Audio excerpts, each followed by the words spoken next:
Good morning again. Dr. Ford here. I'm hoping that everyone is doing well. This is a short lecture on values. Politics has often been considered to be how we reconcile differing values. Most certainly, we all have different values. We have different backgrounds, we have different religions, we have different family experiences. So this is very, very important.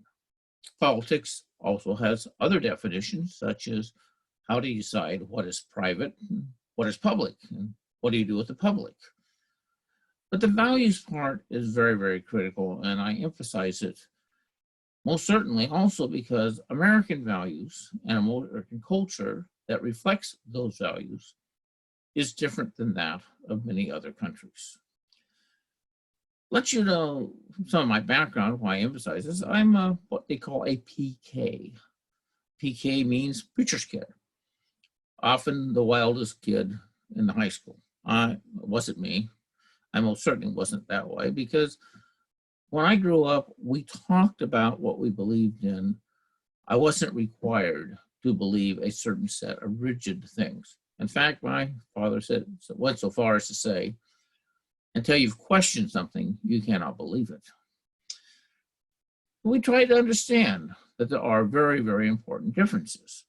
We also understood there's a difference between what is factual and what is value laden. It's very difficult sometimes for people to understand. We assume that some things are good. That doesn't mean they are necessarily good. It's just how we have defined them to be good. What is a value? A value is a personal belief that motivates you to act in a certain fashion.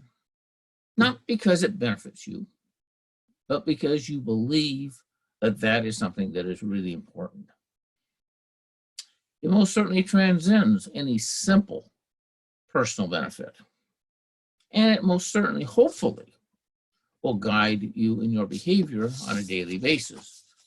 I think Cesar Chavez, when he talked about integrity, was very clear. Integrity means that you'll do the right thing, whether somebody's watching or not. You'll do it because it is right. What is a value? What are things that are not values? Well, objects, cars, houses, jobs, even your education. These may be important to you. You may personally value them, but they are not values. Neither are values processes, methods of doing things, such as our economic system. Capitalism or socialism or progressivism or conservatism, they're not values. They are belief systems, they are processes, but they are not values. Neither are values political issues, whether it's legalization of cannabis to abortion. Most certainly our values should direct us in trying to address these issues, but the issues themselves aren't values. There are things that sound like values at times, but are more for personal benefit. Arguing that you want respect because, you should respect other people because you want respect, isn't respect as a value.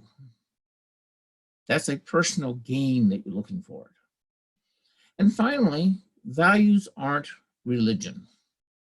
Religion, hopefully, most certainly my religions and background and learnings taught me my values.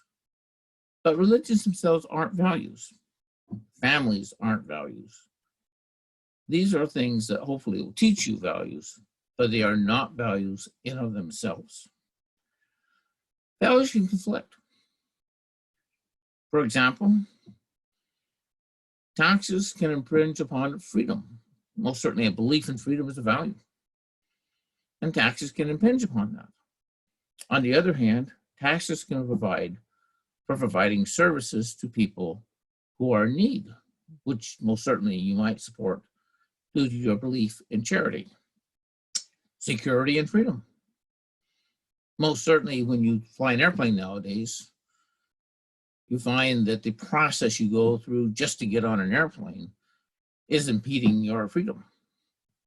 On the other hand, if you don't, the personal security of not only yourself, but others may be damaged. Sanctity of life and freedom. Most certainly, sanctity of life is understandable. But if it means that somebody lives a terrible life because they have a child they cannot care for, well, maybe you're talking about a value conflict. I can't tell you how to resolve that. I can just tell you that both sides of the issue of an abortion, for example, have strong values. Aristotle used to argue that two values, both of which he highly regarded, discretion and courage, were both important. If you didn't have courage, you could not go to the battlefield and protect Greece, the city of Athens. But without discretion, you just run out and get yourself killed, and nothing would be gained from that. Values also are something you compromise on. We do not have an autocratic society. We do not have one set of values. The moment you say you aren't willing to compromise to some degree on your values, which you have to even do personally with your own values on your own personal actions, what you're now arguing is that you don't value democracy, and self-governance most certainly is a value that I hold very dear. I got to give a couple examples. I mentioned one already with Cesar Chavez with integrity. But I'm going to talk about one with respect. My uncle Emerson was a unique guy. He was a 7 foot tall, big 7 foot tall. I mean, he had really broad shoulders.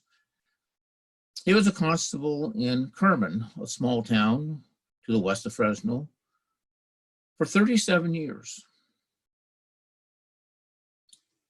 At his funeral, my mother noticed some people that she didn't recognize. She went up to them and kind of asked them if they knew Emerson. And they said yes. Emerson had arrested them. And then they concluded the statement by saying, Emerson was the only person they ever knew who could arrest a man and leave that man still feeling like a man. That's values. That's where you recognize the humanity of other people. Your values drive you to act in certain kinds of fashions, and you work on it. Now, they pop up everywhere in politics, and they differ. As to be honest, your core of 30 values is not different than my core of 30 values. But I may place certain ones higher than you do. I may place freedom higher than you, or equality higher than you. You may place personal security higher than me. You may place self-reliance higher than I do, although I place it pretty highly myself. But when we do public policy and we try to apply these things, we will potentially disagree, which means that we must find some way of reconciling those differences so that we can live in a peaceful and productive fashion, recognizing the validity of both of us. Thank you very much. I'll talk to you again sometime soon. Bye-bye.